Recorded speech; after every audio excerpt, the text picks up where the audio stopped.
خاتم الأنبياء وإمام المرسلين وعلى آله وأصحابه أجمعين ومن تبعهم بإحسان إلى يوم يقوم حساب الناس أجمعين. أما بعد، فلكم حميدي الله سبحانه وتعالى sambamba kumtakia ziada za khairi mtume alayhi salatu wa atamu taslim, tukiwa ndani muendelezo wa alama ambazo ni ishara juu ya kupata mwisho mwema aliyekufa, na moja kati ya ishara hizo ama zikakusanyika 2-3 pekee. Tuliishia kwenye alama ya 5 al-khamisa, kwa maana al-alamatul khamisa au as-simatul khamisa. Alama ya 5, al-mautu ghaziyan fi sabilillah wa fihi hadithani, mtu kufa hali ya kuwa ni mwenye kupigana vita katika njia ya Allah. Ghaziyan, hali ya kuwa ni mwenye kupigana vita katika njia ya Allah subhanahu wa ta'ala. Hadithi ya mwanzo, ma ta'udduna ash-shahida fikum, Mtume sallallahu alayhi wasallam aliuliza masahaba, vipi mwamzingatia shahidi kwenu nyinyi? Ni shahidi upoje? Mumuelezee namna alivyo. Ma ta'udduna ash-shahida fikum, vipi mwamzingatia shahidi kwenu nyinyi? Ni vitu gani mtu akivifanya ndio mwamzingatia kuwa ni shahidi, au ni vigezo gani vikipatikana kwake ndio mnazingatia kuwa huyu mtu ni shahidi? Qalu, walisema masahaba ridwanullahi ta'ala alayhim, ya Rasulullah, man qutila fi sabilillahi fahuwa shahidun. Qala inna shuhadaa ummati idhan laqalilun. Qalu faman hum ya Rasulullah, wakasema kwamba masahaba, sisi tufahamu yule ambaye atauawa katika njia ya Allah ndio shahidi. Qala, mtume akasema, inna shuhadaa ummati idhan, ikiwa shahidi ni huyo tu, hakika ya mashahidi ya ummati wangu wakati huo la qalil, atakuwa chache. Kwa maana mtume alikuwa anaelezea kwamba jihadi kipindi hicho za vita kama hivi itakuwa hamna, kama itakuwa ni atakayeuliwa kwenye jihadi tu, yani kwenye vita, sababu jihadi ya mfumo ule itakuwa ina mapungufu, haitakuwepo kikamilifu kama wakati huu. Sasa kama itakuwa shahidi ni yule tu, basi mashahidi wa ummati wangu itakuwa ni kidogo, kwa kule kutokupatikana jihadi mara kwa mara kama nyinyi wakati huu. Ndio maana yake. Qalu faman hum ya Rasulullah, wakasema masahaba, sasa ni kina nani yeye mtume wa Allah? Ni kina nani? Kama maana si watuelezea kuwa kuna wengine, ni kina nani? Qala man qutila fi sabilillahi fahuwa shahidun. Wa mwanzo kama ambao alimtajaona pia akamtaja, kisha akasema wa man mata fi sabilillahi fahuwa shahidun. Kuna kuuawa kisha kuna kufa, ingawa tayari wote waenda kwa Allah, lakini kuna kuliwa kisha kuna kufa. Ukifa wewe umekufa tu moja kwa moja, kisha kuuawa ni kuwa ile sababu ya kifo kumepitia jambo fulani au mkono wa mtu. Kwa hiyo atakayekufa au kuuawa katika njia ya Allah, huyu ni shahidi. Wa man mata fi ta'uni fahuwa shahidun, na atakayekufa katika magonjwa ya kuambukiza kama corona vile, magonjwa kama yale, naye pia ni shahidi, magonjwa ya kuambukiza. Wa man mata fil batni fahuwa shahidun, na atakayekufa katika tumbo la mama yake, huyo atakuwa shahidi kadhalika. Lakini ikatafsiriwa fil batni kwa maana ay bida'il batni, kwa ugonjwa wa tumbo. Wengine wametafsiri kwa maana atakayekufa kwa ugonjwa wa tumbo, huyo ni shahidi. Wa huwa al-istisqa, na kwa kule mtu kutapika al-istisqa, kutapika kule. Wa mfitakhul batni, au kuvimba tumbo. Tukavimba tumbo, wengine mwanamume wakaona kama kuna ana tumbo kubwa vile kama mjamzito vile, likamuua tumbo, imesemwa hivyo. Waqila huwa al-ishalu, na pamesemwa kwamba ni kuharisha, Waqila alladhi yashtaki batnahu, na pamesemwa kwamba yule ambaye itakuwa tumbo tu la muuma. Kwa kuna kauli nyingi. Wal ghariqu shahidun, na mtume akasema kwamba na atakayekufa kwa ajali ya kumuua ile kama ambaye kazama maji, ndio al-ghariqu, kazama maji. Ndio sisi tukasema hivi, kama mtu hajui kuogelea kaenda kajibwaga, ushahidi. hujui kuogelea tulia. Kwa hiyo al-ghariqu shahidun, na atakayekufa kwamba kafa maji, huyo ni shahidi. Akhrajahu Muslim, hadithi yapokea Muslim, kadhalika Imam Ahmad kutoka kwa sahaba Abu Huraira. Na katika huu mlango kuna hadithi kutoka kwa Umar, kaitaja Umar ibn al-Khattab radhiyallahu anhu, kaitaja Imam al-Hakim na Imam al-Baihaqi. Hadithi nyingine, man fasala ay kharaja fi sabilillah, nyingine atakayetoka. Man fasala kwa maana ay kharaja, imetafsiriwa mbele hapo, man fasala ay kharaja, atakayetoka fi sabilillah, katika njia ya Allah, famata au qutila fahuwa shahidun, akafa au akauawa, basi huyo ni shahidi. Au waqasahu farasuhu au ba'iruhu, au ikatokea kwamba kamuangusha akamkanyaga farasi wake au ngamia wake, kwa maana ikitokea ni farasi ama ngamia, kama kamuangusha, kama yule mtu aliyekufa katika viwanja vya Arafa tuliyemsoma huyo, ngamia yake alimwangusha kisha baadaye akamkanyaga vile, kwa hiyo kimfanya vile. Au ladaghathu hamatun, au akanini akagongwa na mdudu mwenye sumu, kwa hiyo ingia mabunju wao, mtu akifa kwa bunju. Totovu pia si sumu nalo, pia totovu hilo, kadhalika na nyoka mimbabi aula, na wengine wengi ambao wanaua, huwa ni shahidi. Au mata ala firashihi bi ayi hadfin shaa Allah fa innahu shahidun wa inna lahu aljanna, au mtu akafa katika kitanda chake pasi na pigo lolote, ni kafa tu pap ni kitanda chake pasi na pigo lolote ambalo Allah kalitaka, fa innahu shahidun, atakuwa huyo ni shahidi, hakika ya huyo atakuwa shahidi. Wa inna lahu aljannata, na atakuwa ana yeye pepo. Hadithi hii ipokea al-Imam Abu Daud, kadhalika al-Imam al-Hakim, kadhalika al-Imam al-Baihaqi, kutoka kwa hadithi ya sahaba Abu Malik al-Ash'ari, na akaisahihisha al-Imam al-Hakim, na hakika si vingine hadithi hii ni hasani tu. Sheikh Albani kwamba asema Imam al-Hakim yeye kaisahihisha, lakini asema hii si sahihi moja kwa moja, ni hasan. Thumma tabayyana li khata'u hadha, kisha ikanibainikia mimi kosa la hili, kwa maana wa innahu dha'ifun yuraja'u at-tafsil fi ad-dha'ifa, na hii hadithi ni dhaifu, hurejewa ule upambanuzi wake kwenye silsilatu ad-dha'ifa ya Sheikh Albani rahimahullah. Asadisa, jambo la pili, al-mautu bit-ta'uni, kashataja mtu kufa kwa magonjwa ya kuambukiza. Wa fihi ahadithu, na ndani yake jambo hili kuna hadithi nyingi. An Hafsata ibnati Sirin, kutoka kwa Hafsa binti wa Ibn Sirin, Muhammad ibn Sirin, qala li Anas ibn Malik, amesema kuniambia mimi Anas ibn Malik, kwa sababu hawa wao walikuwa ni matabi'a, yani Hafsa pamoja na baba yake walikuja baada ya kufa mtume, kwa ajili ya masahaba hakumpata mtume. Akasema bima mata Yahya ibn Abi Amra, Anas ibn Malik alisema kumwambia Hafsa ibn Sirin, kwa jambo gani alikufa Yahya ibn Abi Amra? Anasema qultu bit-ta'un, nikasema kwamba kafa kwa nini? Kwa magonjwa ya kuambukiza.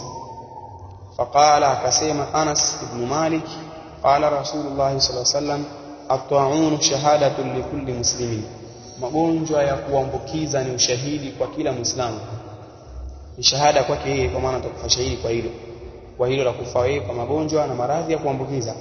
Hadithi hii kaitaja al-Imam al-Bukhari, kadhalika al-Imam at-Tayalisi na al-Imam Ahmad, na kadhalika ana Aisha annaha sa'alat Rasulullah sallallahu alayhi wasallam an at-ta'un fa akhbaraha nabiyullah sallallahu alayhi wasallam, na kadhalika kutoka kwa Aisha ummul mu'minin, mke wa mtume aliyekuwa mdogo kuliko wote, kadhalika alimuuliza huyu mwanamke wa mtume, alimuuliza mtume sallallahu alayhi wasallam kuhusiana na magonjwa ya kuambukiza.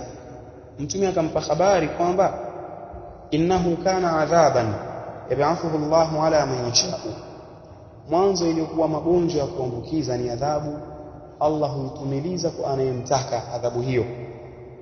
faja'alahu Allahu rahmatan lilmu'minin, akajalia au akajalia hayo magonjwa ya kuambukiza ni rehma kwa waumini. falaysa min 'abdin yaqa'u at-ta'un fayamkuthu fi baladihi sabiran ya'lamu annahu lan yusibahu illa ma kataba Allahu lahu illa kana lahu mithlu ajri ash-shahidi. Hakuna mja yote ambaye atakaa kwenye magonjwa ya kuambukiza, na maana yakitokea.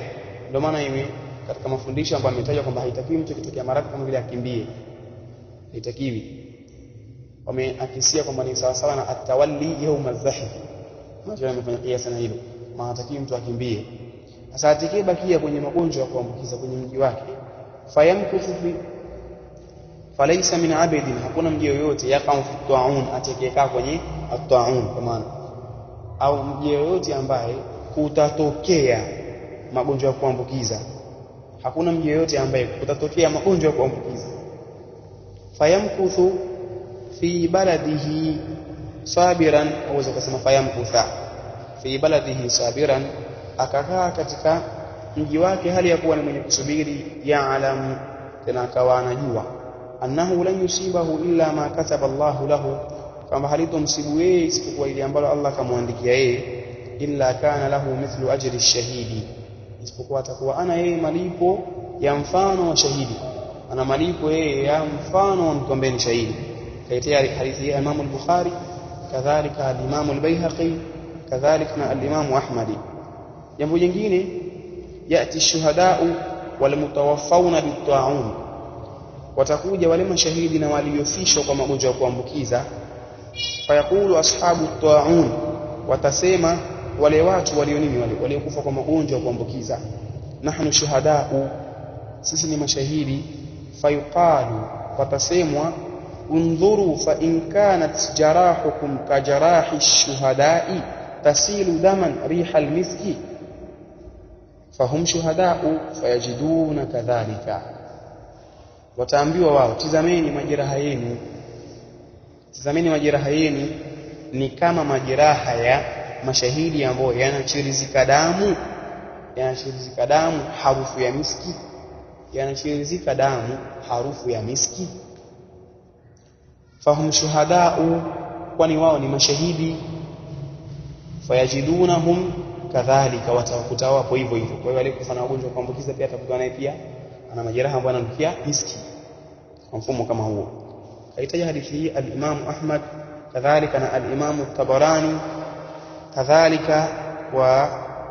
kadhalika kwa sanadi iliyokuwa mzuri kama alivyosema hilo al-Imam al-Hafidh kutoka kwa sahaba Utbah ibn Abdillah ibn Abd as-Sulami radiyallahu anhu, na ana yeye shahid kwa maana uthibitisho wa hilo kutoka kwa hadithi ya sahaba al-Irbad ibn Sariya as-Sulami, Allah amridhie, kutoka kwake kaipokea hadithi hii al-Imam an-Nasa'i na al-Imam Ahmad na al-Imam at-Tabarani, na akaihasanisha al-Imam al-Hafidh vile vile, wa huwa hasanun fi shawahidi, na hii hadithi ni hasan kwa ash-shawahid, kwa zile njia zake na vile vitu ambavyo vinaidi hadithi.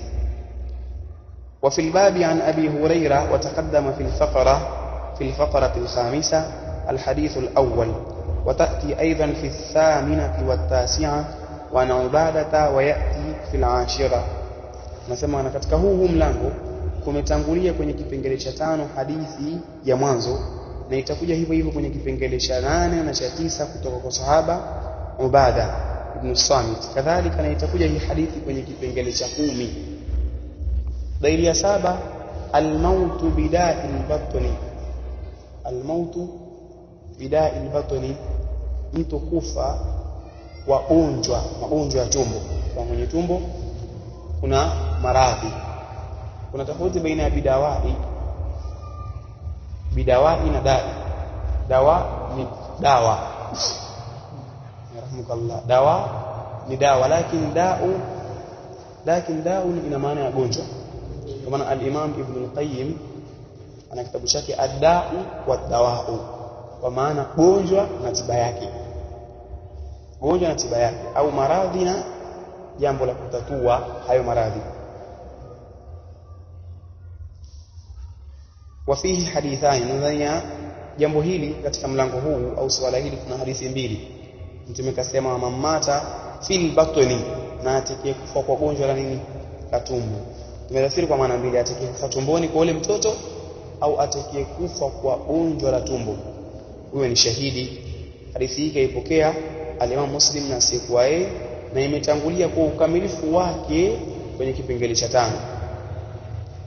kadhalika hadithi nyingine ana Abdullah ibn Yasar qala kuntu jalisan wa Sulaiman ibn Surad wa Khalid ibn Urfuta fadhakaru anna rajulan tuwfiya mata bi batnihi. Hadithi nyingine anasema Abdullah ibn Yasar alikuwaeka kapo na Sulaiman ibn Surad na Khalid ibn Urfuta, wakawa wamekaa wakamtajia yeye kwamba kuna mtu alikufa, tena kilichomuua alikufa kwa tumbo lake, tumbo ndio lilimuua, maradhi ya tumbo. Fa idha huma yashtahiyani an yakuna shuhadaa jinazatihi faqala ahaduhuma lil akhar. Anasema sasa anasema Abdullah ibn Yasar, punde wakaa hao wawili ambao kakaa nao ambaye ni Sulaiman ibn Surad na Khalid ibn Urfuta, wanatamani wawe ni wenye kushuhudia jeneza lake. Faqala ahaduhuma lil akhar, akasema mmoja kumwambia mwingine, alam yaqul Rasulullah sallallahu alayhi wasallam man yaqtuluhu batnuhu falan yu'adhaba fi qabrihi? Faqala al-akhar bala wa fi riwaya sadaqta. Akasema mmoja wao kwamba hivi hakusema Mtume sallallahu alayhi wasallam kwamba atakayeuliwa na tumbo lake huyu hatoadhibiwa katu katika kaburi lake? Akasema mwingine bala. Katika lugha ya Kiarabu, na hili nalo pia liko wazi, katika lugha ya Kiarabu ikiwa sentensi imekuja na istifhamu ambayo ina nafyu, usije ukajibu ndio. Ukijibu ndio, lile ambalo limetajwa kukatazwa umelikubali. Ukisema hapana, lile ambalo limekatazwa kwenye sentensi ndio umelikubali. Kwa ukisema ndio umekataa, ukisema hapana umekubali. Mfano Kiswahili tu, nikisema hivi wewe si mwanafunzi, ukisema ndio wewe si mwanafunzi. Sasa ili wewe ni mwanafunzi, kama ni mwanafunzi kweli ujibu hapana. Unafahamiana? Mfano nitoe mfano, nikisema hivi wewe si baba yangu, ina maana ukisema ndio ya maana kushakataa kwamba wewe si baba. Ili iwe uthibitishe kama ilivyo, kwa sababu si ni baba, useme hapana. Sema hapana. Kwa mfano nikisema hivi wewe si rafiki yangu, kwa sababu katika wa zamani, akhirani wa zamani, tumbe wasifu wake wa zamani katika hao ashabi zangu. Kwa hiyo nikisema hivi wewe si rafiki yangu, sio kusema ndio, ina maana ukisema ndio si rafiki yangu wewe. Ukisema hapana, unasema hapana wewe ni rafiki yangu, ndio maana yake. Kwa hiyo aliposema hivi hakuwa mwenye kufa katika kaburi lake hatoadhibiwa, swali alafu lina nafsi ndani yake, ina maana jawabu useme, ukisema ndio maana yake umesema vipi? Umekubali kwamba umekubali kinyume kwamba ataadhibiwa, si hivyo ulivyosema wewe. Ili useme kwamba hapana au uthibitishe kwamba haadhibiwi, useme hapana au bala. Ndio maana ukisema alasta, ukiulizwa mtu kama ni mjinga, akiulizwa alasta jahilan, akisema naam, mjinga huyo. Kwa hiyo anatakiwa akiambiwa alasta jahilan asemeje? La, si mjinga. Ndio maana yake. Hiyo ni katika mambo ya lugha ya Kiarabu. Istifhamu inapokuja inapotanguliwa na nafi ndio inakuwa hivyo. Wafiriwana katika riwaya nyingine imekuja sadaqta, kwa maana umesema kweli. Hapo amepokea hadithi hii al-Imam an-Nasa'i na al-Imam at-Tirmidhi na kaihasanisha na al-Imam Ibn Hibban katika sahihi yake, kadhalika na al-Imam at-Tayalisi na al-Imam Ahmad kwa sanadi iliyokuwa sahihi. Alama ya 4 katika alama za mwisho, alama ya 8 katika alama ya 8 na ya 9 katika alama za mwisho mwema au dalili zilizokuwa ni ishara za kuwa mtu kafa kifo kizuri, al-mautu bil gharq wal hadmi, mtu kufa kwa hali ya kule tuliyoelezea mwanzo, kuzama, kufa maji au bil hadmi, au kuvunjikiwa na jengo. Mtu kama vile wanapovunjiwa ndugu zetu vile Gaza kule, Allah awahifadhi, kuangukiwa na jengo hadi jengo limevunjika kuangukia. Liqaulihi sallallahu alayhi wasallam, kauli yake Mtume sallallahu alayhi wasallam aliposema ash-shuhada'u khamsatun, Mtume alisema mashahidi ni watano. Al-mat'un, aliyekufa kwa magonjwa ya kuambukiza. Wal mabtun, na aliyekufa kwa magonjwa ya tumbo lile likamuua. Wa sahibul hadmi, huko kwangu haipo neno, kwangu mimi neno halipo. Kwa hiyo ile ambayo kuna nini ndipo maana yake, na huyo aliyezama kwa kufa maji, na alianguka na jengo, na aliyewashahidu fi sabilillah, na aliyekuwa shahidi katika njia ya Allah. Amelipokea hili al-Imam al-Bukhari na al-Imam at-Tirmidhi na al-Imam Muslim na al-Imam Ahmad kutoka kwa hadithi ya sahaba Abu Huraira Abdurrahman ibn Sakhr ad-Dawsi radiyallahu anhu. Al-ashira, alama yakumi mautu al-mar'ati fi nifasiha bisababi waladiha.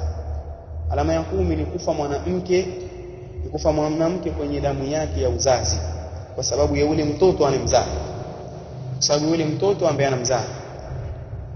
لحديث عبادة بن الصامت، وحديث يا صحابة عبادة بن الصامت أن رسول الله صلى الله عليه وسلم عاد عبد الله ابن رواحة فقال فما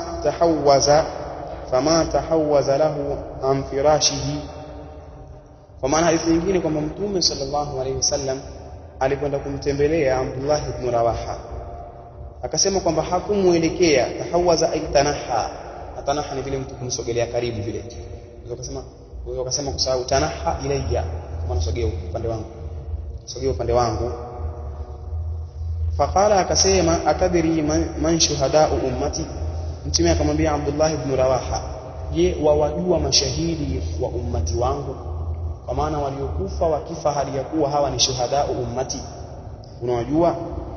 Qalu, wakasema qatlul muslimi shahadatun, kuuawa muislamu ni shahada, kwa maana kafa shahidi akiuawa. Qala, akasema Mtume sallallahu alayhi wasallam inna shuhada'a ummati idhan la qalilun, hakika ya mashahidi wa ummati wangu kama itakuwa ni hao tu basi itakuwa ni kidogo. Mtume akasema qatlul muslimi shahadatun wat-ta'un shahadatun wal mar'atu yaqtuluha waladuha jam'a shahadatun yajurruha waladuha bisararihi ila aljanna. Mtume akasema kuuawa kwa muislamu ni shahada, kadhalika kuuliwa muislamu na magonjwa ya kuambukiza, tukitaja kama corona vile, atakikufa kwa mambo kama yale kafana, jambo ambalo laonesha mwisho mwema. Kadhalika na mwanamke kuuawa na mtoto wake hali ya kuwa tumboni, jamaa maana tumboni, shahadatun, hilo ni ushahidi. Kadhalika yajurruha waladuha bisararihi ila aljanna, atamkokota mtoto wake bisararihi. Asarar ni mtoto akizaliwa na kwa nini tumboni, hitaji ni kuvuti. Sasa ile ndio asarar, ukupitia ule atamkokota mama yake mpaka peponi ule. Sasa utajua wewe kwenye upande wa kumwabirisha mtu Kiswahili, kwa sababu Kiswahili kina mtihani. Ma yuqta min surrati mauludi, ndio hicho kile kinachokata kwenye kitovu cha mtoto anapozaliwa, ndio sarar. Ito ukuvuti Pemba huko, ukuvuti lugha pana hiyo. Akhrajahu Ahmad fi hadithi al-Imam Ahmad na al-Imam ad-Darimi na al-Imam at-Tayalisi kwa sanadi iliyokuwa nzuri, na al-Imam ad-Darimi ana yeye katika musnad yake, na kadhalika na kwenye Tarikh Ibn Asakir, kadhalika turuqun ukhra, njia nyingine za mapokezi ya hii hadithi. Na katika huu mlango kadhalika kuna hadithi kutoka Safwan ibn Umayya, kaipokea hiyo hadithi al-Imam ad-Darimi na al-Imam an-Nasa'i na al-Imam Ahmad, na kadhalika na kutoka kwa sahaba Uqba ibn Amir wa inda an-Nasa'i, na hadithi ya sahaba Uqba ibn Amir ipo kwa al-Imam an-Nasa'i. hivyo hivyo na kwa Imam al-Bukhari katika kitabu chake at-Tarikh. Kadhalika kitabu chake at-Tarikh kwenye mlango wa qadiyatul iraqi, qadiyatu al-ghariqi, qadhiya ya mtu kufa maji akafa vile. Na kutoka kwa Rashid ibn Hubaysh wa al-Imam Ahmad, na wapokezi wake ni wa kweli, wa rijaluhu thiqatun. Na amesema al-Imam al-Mundhir kwenye kitabu chake at-Targhib wa isnadi yake ni hasan, na ndani yake kuna ziada, na hiyo ziada ipo katika hadithi ya sahaba Ubada ambayo kaipokea al-Imam at-Tayalisi na al-Imam Ahmad, na kutoka kwa Abdullah ibn Busr inda at-Tabarani. Abdullah ibn Busr kutoka kwa apokea hadithi al-Imam at-Tabarani, na wapokezi wake ni wa kweli inda al-Haythami, kadhalika kwenye mapokezi ya al-Haythami, na ipo kwenye kitabu chake Imam huyo. Na kutoka kwa Jabir wa an Jabir, au ni masala ya nini? Ya nini? Masala ya nini? Ya nini? Ya kutaja sana ya hadithi na maraji zake. Lakini pia mtu akitaka kujipima anaweza kufanya hivi. Kiarabu akisema Kiswahili, angalia Kiarabu lakini utamka Kiswahili, kwa unaweza kufanya jambo lina hali yake fulani kidogo, lakini jepesi kidogo. Mtu anaweza kufanya angalia Kiarabu alafu kusema Kiswahili, au hivyo neno la Kiswahili kwamba waliona limeandikwa hivi kusema Kiarabu, na hii ndio ngumu kuliko. Hii ndio ngumu kidogo kwa lugha yako, kwa kwenye lugha ambayo si yako. Ngumu sana. Na kutoka kwa Jabir ibn Atik, na litakuja tamko lake katika kipengele kinachofuata. Al-hadiyatu 'ashara wa thaniyatu 'ashara al-maut bil harqi wa dhatil jambi. Ni mtu dalili ya 10 na 11, ya 11 na 12, mtu kufa kwa kuungua. Mtu kufa kwa kuungua. Wa dhatil jambi, wa dhatil jambi. Dhatil jambi hapa imetafsiriwa kwa maana ya kwamba ni mtu kufa. Ukitafsiri neno kama hiyo ina maana kwamba kufa kiubavu, wa dhatil jambi, lakini haina maana kufa kiubavu. Maana yake ilikuwa yakaribiana na mtu kufiwa na nini? Kufiwa kwenye tumbo la mama yake, yakaribiana na maana hiyo. Lakini kadhalika mtu kufa kwa ajili ya kumsaidia mwenzake. Kwa mfano kama mtu kutoa damu ikawa anamsaidia mwenzake, yaingia kwenye maana ya wadhati jambi. Mtu kufa mfano ana figo mbili, akatoa figo moja ili amsaidie mwenzake, yaingia kwenye maana hiyo. Yaingia kwenye maana hiyo. Kwa hiyo ni neno ambalo lina maana nyingi, lakini zote za kusanya kwenye mtu kufa kwenye sehemu mbili kuu, kwenye kumsaidia mwenzake au kufa tu tumboni mwa mama yake. Kwa sababu kwa tumboni kuna hali mtu anakaa ubavu, na ikatajwa hivyo maana ya ubavu. Marfu'an hadith wa fihi ahadithu ashharuha an Jabir ibn Atik marfu'an. Kadhalika na kwenye mlango huu kuna hadithi nyingi, na zilizokuwa mashhur ni kutoka kwa Jabir ibn Atik, hali yakuwa hadithi ni marfu'. Pale aliposema Mtume sallam ash-shuhada'u sab'atun, tuelezea marfu' maana yake nini ni musalah al-hadith. Ash-shuhada'u sab'atun siwa al-qatl fi sabilillah, sema Mtume mashahidi ni 7 ukiacha aliyekufa kwenye njia ya Allah. Sio ukitoa aliyekufa kwenye ukiacha aliyekufa katika njia ya Allah. Kwa maana ukimwacha huyu kuna wengine, ukitoa huyu pia kuna wengine ambao wapo. Al-mat'un shahidun, akatajwa huyo. Wal gharaqu shahidun, shawataja hao. Wa sahibu dhati al-jambi shahidun, shatolea maelezo yake. Wal mabtun shahidun, pia kadhalika tutamtolea maelezo yake. Kadhalika wal haraqu shahidun, al haraqu, na hapa dhatul jambi ndio mahallu shahidi ya alama ya 11 na 12. Walladhi yamutu tahta al-hadmi, na wale ambao anakufa chini ya jengo lililoanguka. Wal mar'atu tamutu bi jum'in shahidun, kadhalika mwanamke ambaye anakufa kwa uzazi tumboni, ya tumbo lake, maana kwamba kusanya kitu tumboni basi wanakuwa ni shahidi, kama kule tuliposema jamaa hali yako hapo tumboni. Hadithi hii ipokea Imam Malik, kadhalika Imam Abu Daud na Imam An-Nasa'i na Imam Ibn Majah na Imam Ibn Hibban, katika sahihi yake, na al-Imam al-Hakim na al-Imam Ahmad, na amesema al-Imam al-Hakim kwamba ni sahihul isnad wa wafaqahu adh-Dhahabi. Amesema kwamba hii hadithi isnadi yake ni sahihi na ameafikiana na hilo al-Imam adh-Dhahabi. Imam adh-Dhahabi kamwafiki al-Imam al-Hakim kwenye kusema kwamba hii hadithi ni sanadi yake ni sahihi. Walastu ashku fi sihhati matnihi. Sheikh Albani anasema kwamba na mimi sitilii shaka kwenye usahihi wa matni, tamko lake, lianna lahu shawahida kathiratan taqaddama aktharuha, kwa sababu hii hadithi hii ina shawahidi nyingi ambazo zishatangulia nyingi zake. Warawa at-Tabarani, na amepokea Imam at-Tabarani kutoka hadithi ya Rabi'a al-Ansari marfu'a, kupitia tamko hili mfano wake, duna dhikri al-hadmi, yeye hakutaja jengo, na amesema al-Imam al-Mundhiri, na akafuata al-Imam al-Mundhiri na al-Imam al-Haythami, wa ruwatuhu muhtajjun bihim fi sahihi, na wapokezi wake ni wenye kutolewa hoja kwenye usahihi. Na amepokea al-Imam Ahmad kadhalika kwa hadithi ya sahaba Uqba ibn Amir marfu'an kwa tamko, al-mayyitu min dhaki al-jambi shahidun, kaelezea hivyo. Kwa maana tamko limekuja hivi, limebadilika huko, lakini mafuhumu ndo ile. Wa sanaduhu hasanun fi shawahid, na sanadi yake ni hasan wa ash-shawahid. Tumeshaelezea shawahid ni vile zile hoja ambazo zatilia mkazo, kama zile njia za hadithi ambazo zatilia mkazo hadithi hiyo, ndio shawahid zile. Wapokezi wake, tamko lake, vitu vinakuwa ni katika shawahid.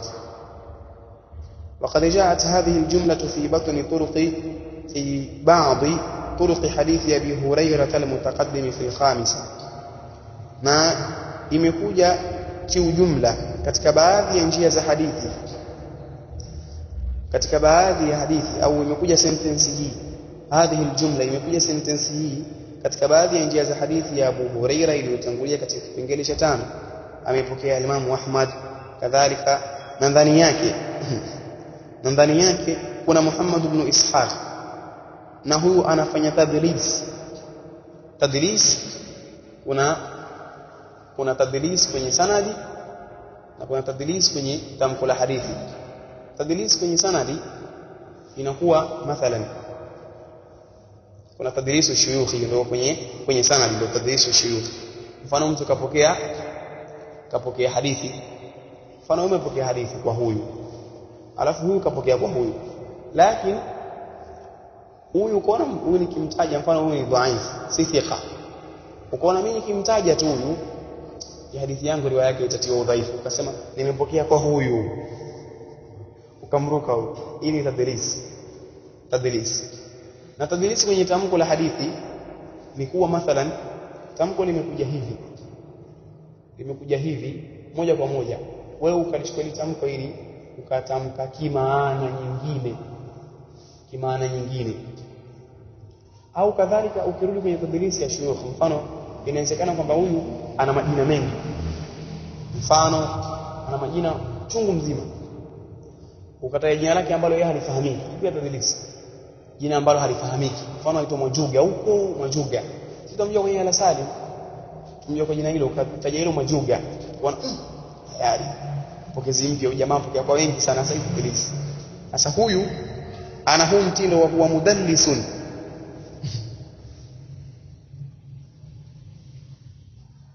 وقد عنفنه وحديث جابر بن عتيك المار آنفا، na huyo mtu ni mudallis, utadalisi chelezea hivyo. وقد عنفنه wasema, na hakika amemfanyia unfu, kumtaja vibaya. wapi la وقد عنعنه, kwa maana amemfanyia anani, pia anani nyingine nayo. Hadithi kama hiyo kuna muannanun na mu'annanun. Mu'annan ni hadithi ambayo kwa tamko la an, kwa maana huyu yeye aliyepokea huyu akapokea kwa tamko la an, na hii an hii ya hitamili si sigha ya jazm kwenye kukata kwenye upokezi. Ukisema kwamba kutoka kwa fulani, inawezekana hapa katikati hapo umeruka watu 6 hapa, ila ukisema kwamba hadathani fulani, hii kushadhibiti kuwa ni yeye, kushadhibiti kuwa ni yeye ndio ambaye kuelezea hilo tukio. Kwa hiyo kuna hadathani, kuna an. Hii an hii ina maana kwamba huenda wewe, haina maana ya jazmu kwamba umekata umepokea kwa huyo. Inawezekana kama kuna mwingine katikati kwa ukafanya hii, ukafanya swala la kutumia an fulani, an Abi Huraira. Inawezekana kwamba kuna masahaba kabla ya Abu Huraira wapo katikati hapo, wakatumia tamko la an huyu. Kwa hiyo na kutoka kwa hadithi ya Jabir ibn Atik iliyopita hivi punde. الثالثة عشرة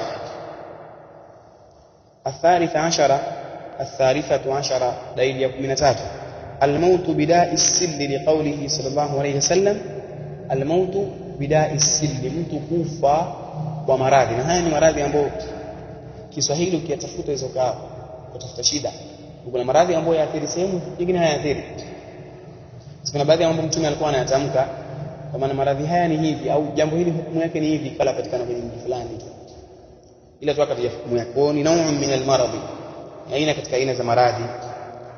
Na hadithi imekuja al-qatl fi sabilillahi shahadatun wan-nufasa'u shahadatun, maana kwenye nifasi yao shahadatun, wal-haraqu shahadatun, wal-ghariqu shahadatun, was-sillu shahadatun, mahallu shahid was-sillu shahadatun, wal-batnu shahadatun. Pia kulikuja kwa tamko hilo al-batnu shahada, wal-batnu shahada.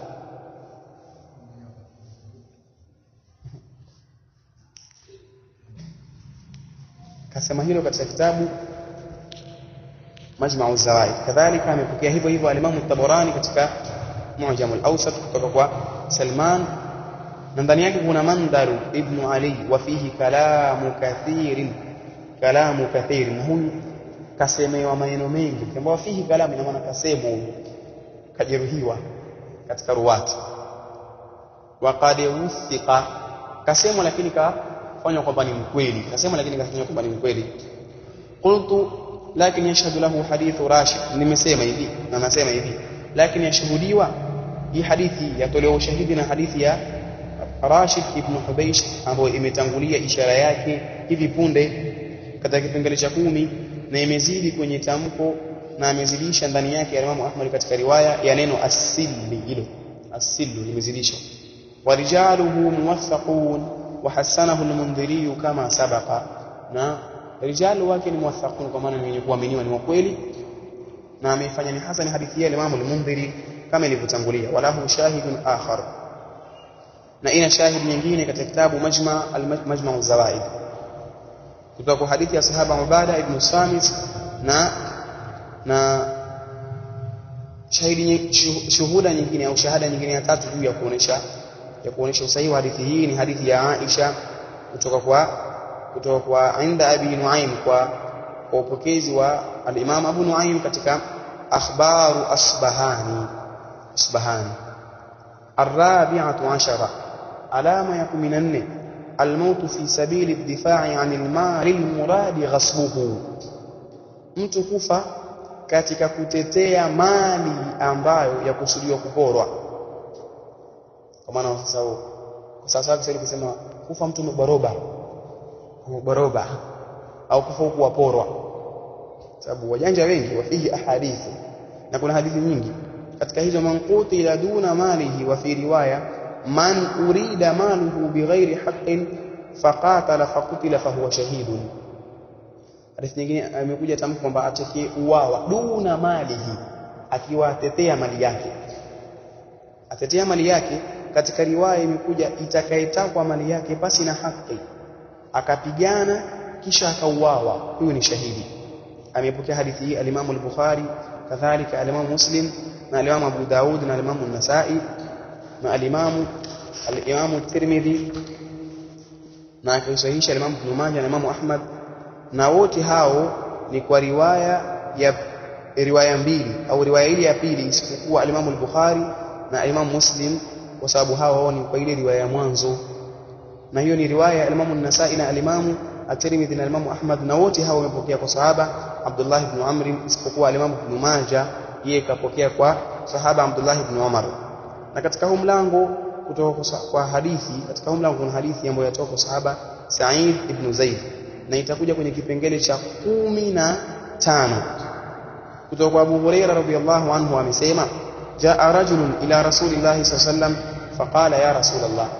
Lakini tusikilize hichi kisa ili tuelewe, tumalize hichi kisa ili tuelewe hilo, na tutataja namna inapokuwa mtu ajitetee vipi, kwa sababu sio kwamba eti wewe ukijiwa tu uwe, sababu kuna wengine wanafahamu sio iza akafuata tu akaua, kwa maana mtu asije akafuata tu hivi na mtu akaua. Sasa namna ya kuwa mtu akiuawa anajitetea mali yake ni vipi au anajitetea, tutaona kwenye hili tukio. Alikuja mtu kwa Mtume sallallahu alayhi wasallam akasema ya Rasulullah, araaita in jaa rajulun yuridu akhdha mali, nipe habari wewe Mtume, kama atakuja mtu kwangu mimi ikawa ataka achukue mali yangu.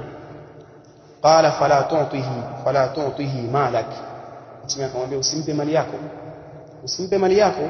Qala araaita in qatalani, mwambie hivi nipe habari Mtume, je akiwa atakanipia niue au akaniua? Ni kwa maana atakapigana. Muqatala hapa ni kupigana. In qatalani tofauti na in qatalani. In qatalani akiniua, in qatalani kwa anipiga. Qala qatilhu, Mtume naye akasema nawe mpige. Qala araita in qatalani, na akasema sasa hapa vipi Mtume nipe habari je akiniua? Qala fa anta shahidun, mwambie wewe ni shahidi. Qala araita in qataltuhu, akauliza huyu mtu je Mtume unaje nikimuua yeye sasa? Qala huwa fi an-nar, yatakuwa wapi? Motoni, kwenda motoni. Hadithi nyingine kutoka kwa sahaba Mukhariq, Allah amridhia, amesema jaa rajulun ila an-nabiy sallallahu alayhi wasallam faqala yati ar-rajulu yatini fayuridu mali. Huyu mtu mwingine alikuja kuuliza hivi kwenye riwaya nyingine, mtu ananijia kisha ataka mali yangu, yani mtu anakuja kisha ataka achukue mali yangu. Qala dhakirhu billah, Mtume akamwambia jambo la mwanzo hebu mkumbushe Allah, uenda kaghafilika, mwambie wewe mbona utakufanya dhulma, wewe kuna Allah anakuona, alam ya'lam bi anna Allah yara, anakuona Allah. Lakini mtu akishafuta bangi hakuelewi hapo. Qala fa in lam yadhakkar, akauliza huyu mtu je asipokumbuka, nishamkumbusha alafu hakukumbuka. Qala fasta'in alayhi man hawlaka min almuslimin, akasema Mtume taka msaada dhidi yake kwa wale ambao wako pembezoni mwako katika Uislamu, kwa maana pija kaenaiwa je nisaidie msaada vile. Qala fa in lam yakun hawli ahadun min almuslimin, nasema je pakiwa hakuna kando yangu yoyote katika Uislamu. Qala fasta'in alayhi as-sultan, akasema kwamba taka msaada dhidi yake kwa kiongozi, maana kamshtaki. Qala fa inna as-sultanu anni wa ajjala alayya, akasema je inakuwaje kama kiongozi atajitenga na hii hukumu yangu akaacha, nishamwambia alafu akanipuuzia, alafu akanifanyia haraka kunihukumia mimi kama wewe umekosea, umekwenda kumshtakia hivi, akasema wewe umekosea. Qala faqatil duna malika hatta takuna min ash-shuhada'i min shuhada'i al-akhirati au tamna malak, akamwambia Mtume kwamba pigana wewe kuitetea mali yako mpaka utakapokuwa au ili uwe wewe ni shahidi katika mashahidi wa yaumul qiyama, au utakapoizuia mali yako isiibiwe, mpaka utakapoizuia mali yako isiibiwe. Ikiwa wapi? Ikiwa yani kama atajitenga nami, ina maana kushamwambia hakupuuza au akanihukumia mimi kimakosa, umekwenda kwa sababu inawezekana hivyo, kashtaki hivyo kwamba nayo kunzidi nawe wakiara watu mpaka wafanywe hivyo, uwezekana hivyo pia, ndio akataja hukumu hiyo. Hadithi hii ipokea al-Imam an-Nasa'i na al-Imam Ahmad, na ili tamko la ziada lake yeye na sanadi yake ni nzuri, juu ya kupokewa ni sahihi, juu ya kupokewa kwa al-Imam Muslim. Al-khamisatu ashara was-sadisatu ashara al-maut fi sabili ad-difa'i 'an ad-din wan-nafs wa fihi hadithani. Alama ya 15 na 16 ni mtu kufa hali ya kuwa anatetea dini au kutetea nafsi. Ina maana unamtetea mtu au kutetea nafsi yako. Unakuta mtu atakawahi ukaingilia ukapiga wewe panga, umeenda kwa Allah, au wewe ndio ukakabwa atoa sitoi ukauao kwenye hali kama hii kujitetea. Na ndani ya hili kuna hadithi mbili. Ya mwanzo, man qutila duna malihi fa huwa shahidun, tumeelezea maana yake. Wa man qutila duna ahlihi fa huwa shahidun, wa man qutila duna dinihi fa huwa shahidun. hapa. Na atakayeuawa mtu kuwa atetea watu wake, kama ni mkewe na nani yake, basi wewe ni shahidi, fanya difai, na sio taasubi kwamba wao wamekosea watetea tu. Wao wanadhulumiwa, wewe ukatetea haki zao. Na atakayeuawa akiwa atetea dini yake pia ni shahidi, na atakayeuawa akiwa anatetea damu yake, ajitetea yeye kuuawa, basi wewe ni shahidi. Amepokea hadithi al-Imam Abu Dawud na al-Imam an-Nasa'i na akaisahihisha Imam Ahmad kutoka kwa Sa'id ibn Zaid, na sanadi yake ni nzuri. Na kumekuja tamko jingine, atakayeuawa akiwa atetea haki yake iliyodhulumiwa, basi pia ni shahidi. Man qutila duna madhlamatihi fahuwa shahidun. Atakayeuawa akiwa atetea mali yake ya dhulma, kwa maana mali ambayo kadhulumiwa, akauawa akiwa aitetea, basi huyu pia ni shahidi. Kaipokea hadithi ya Imam an-Nasa'i kutoka kwa hadithi ya sahaba Suwaid ibn Muqarrin kutoka na Imam Ahmad kutoka kwa sahaba Ibn Abbas, kadhalika na isnadi yake ni sahihi, ikisalimika na inqita' sanadi, ile kufikia hatua kwamba kuna sahaba hajulikani, kumetokea mkatiko hapa sanadi yake.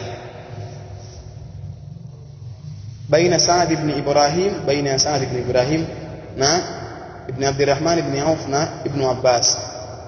إذ نقل العلائي في جامع التحصيل عن ابن المديني، وصاب منه الإمام العلائي katika kitabu chake Jami' at-Tahsil kutoka kwa Imam Ibn al-Madini kwamba annahu lam yasma ahadan min as-sahaba, kwamba hakumsikia yote katika masahaba, lakini ahad at-tariqayn yuqawwi al-akhar, lakini moja njia mbili yatia nguvu njia nyingine. Wa fil awwal ma lam yuwathiqhu ghayr ibn Hibban, na katika ile ya mwanzo itakapokuwa hakufanywa tawthiki na kufanywa thika na al-Imam asiyekuwa al-Imam Ibn Hibban. Alama ya 17 katika alama za mwisho mwema, al-mautu murabitan fi sabilillahi wa nadhkuru fihi hadithain. Mtu kufa akiwa ni mwenye kufanya ribat, masala ya riadha katika njia za Allah, mazoezi, jihadi, kutokujiandaa na vita katika njia ya Allah, huyo anakuwa ni shahidi. Na tutaja ndani yake hadithi mbili: ribatu yawmin wa laylatin khairun min siyami shahrin wa qiyamihi. Mtu kukaa katika kuchunga, wale wanaochunga amani, wale pia ni katika ribatu, wale wanakuwa kwenye mapango kuchunga masala ya hali ya usalama katika njia ya Allah, siku moja ni bora kuliko kufunga mwezi mzima na kusimama katika huo mwezi. Mtu atakapokaa katika ribatu, tumeelezea namna ya ribatu ni vipi, inapokuwa mtu la kuchukua tamrini kwa ajili ya jihadi, kuchunga amani, wao ni murabituna, kuchunga maadui wasije katika nchi, wale ni murabituna. Hasa ni bora kuliko kufunga mwezi mzima au kusimama katika huo mwezi usiku mzima. Wa immata jara alayhi amaluhu alladhi kana ya'maluhu, na mtu atakapokufa kwenye hali hiyo zitampitikia yeye amali zake zile ambazo alikuwa yake zitenda. Naona malipo yake ndio nakusudia malipo ya amali zake zitampitia yeye. Wa ujri alayhi rizquhu, na atapitishiwa yeye riziki yake. Wa umina al-fattan, na atapewa amani kutokana na mwenye fitna ambaye ni shaytani, ataepushwa na shaytani. Amepokea hadithi ya Imam Muslim, kadhalika na Imam an-Nasa'i na Imam Tirmidhi na Imam al-Hakim na Imam Ahmad kutoka hadithi ya Salman al-Farisi ambaye ni sahaba, alikuwa akitokea katika nchi za Persia huko maeneo ya Irani, tokea huko. Amepokea Imam at-Tabarani na akazidisha wa bu'itha yawm al-qiyamati shahidan. Al-Imam at-Tabarani katika kitabu chake kaongeza tamko kwamba atafufuliwa yawm al-qiyama aliyakuwa ni shahidi, lakini fi sanadihi man lam ya'rifhum al-Haythami fi majma'ihi, lakini kuna katika hii sanadi yake wale ambao hakuwafahamu al-Haythami katika majma'i yake, na amenyamazia hilo al-Imam al-Mundhir katika Targhib. Hadithi nyingine kabla tufanye kumalizia kwa swali: wa kullu mayyitin yuhtamu ala amalihi illa alladhi mata murabitan fi sabilillah, na kila mmoja atahitimishiwa kwa zile amali zake mwisho wake, isipokuwa ambaye amekufa akiwa anafanya ribatu katika njia ya Allah. Fa innahu yunamma lahu amaluhu ila yawm alqiyama, kwa sababu yeye zitasogezwa neema za amali zake mpaka siku ya kiyama. Wa ya'manu fitnat al-qabr, na atakuwa na amani kutokana na fitna ya kaburi. Ametaja hadithi hii al-Imam al-Imam Abu Daud kadhalika al-Imam Tirmidhi na kaisahisha al-Imam al-Hakim na al-Imam Ahmad kutoka kwa sahaba Fadala ibn Ubayd, na amesema al-Imam al-Hakim ni sahihi juu ya sharti ya kupokelewa na al-Imam al-Bukhari na Imam Muslim. Alama ya mwisho tumalizie ili watu waswali. Athaminatu ashara al-mautu ala amalin salih, mtu kufa kwenye amali iliyokuwa njema. Mtu kufa kwenye amali njema, mtu afa swali, afa toa zaka, kama hivyo. Mtu afa atoa hutuba, yani kufa kwenye amali njema ni dalili ya kifo chema. Man qala la ilaha illa Allah, hadithi yenyewe inasema kwamba atakayesema la ilaha illa Allah ibtighaa wajhi Allah khutima lahu biha dakhala aljanna. Atakayesema la ilaha illa Allah kisha akafa kwa amali hiyo, ikawa ndio khitamu yake ya mwisho, ataingia peponi. Wa man sama yawman ibtighaa wajhi Allah khutima lahu biha dakhala aljanna, na atakayekufa siku moja kwa kutafuta radhi za Allah, kwa kutafuta wajhu wa Allah kuona, atahitimishiwa hilo basi ataingia peponi. Wa man tasaddaqa bi sadaqatin ibtighaa wajhi Allah, na atakayetoa sadaqa yoyote hali ya kuwa atafuta radhi za Allah, kwa maana wajhu wa Allah, khutima lahu biha, kisha akafa kwenye huko kutoa sadaqa, dakhala aljanna, ataingia peponi. Kwa maana na Mtume hakutaja matendo haya kwamba ni haya tu, la, bali ni mfano tu, kwa maana amali nyingine yoyote ya khair mtu atakapokufa juu yake itakuwa ni alama ya yeye kwamba atapata mwisho mwema na atakwenda peponi. Amepokea hadithi ya Imam Ahmad kutoka kwa Hudhaifa, na hadithi nyingine asnadu nabiyya ila sadri, ambayo ndio ya mwisho, kwamba nilimwegemeza Mtume kwenye kifua changu, faqala, akasema fadhakarahu, kisha akataja hicho kisa, na isnadi yake ni nzuri. Ameitaja Imam al-Mundhir na akasema kwamba hakuna kosa, na amesema al-Imam al-Hafidh Ibn Hajar katika Fathul Bari katika kutaja asbabu za shahada na mambo yake, na ndani yake kumekusanyika njia nyingi zilizokuwa mzuri, zilizokuwa ni zaidi ya njia 20 zilizokuwa mzuri. Na ameweka mlango al-Imam al-Bukhari katika Sahih al-Bukhari akasema babu la yaqulu fulanun shahidun fahadha mimma yatasahalu fihi kathir min an-nas, kwamba hapasemi kwamba fulani ni shahidi, kwa sababu hili ni wengi ambalo wanalifanyia tasihil. Fayaquluna ash-shahidu fulani wa shahidu fulani, kisha wakasema fulani ni shahidi, fulani kwamba ni shahidi. Na maana ukisema kwamba ni shahidi kuwe na aya au hadithi kutaja kuwa huyu ni shahidi. Kinyume na hivyo usiseme ni shahidi, bali sema toka pata mwisho mwema. Bismillahirrahmanirrahim.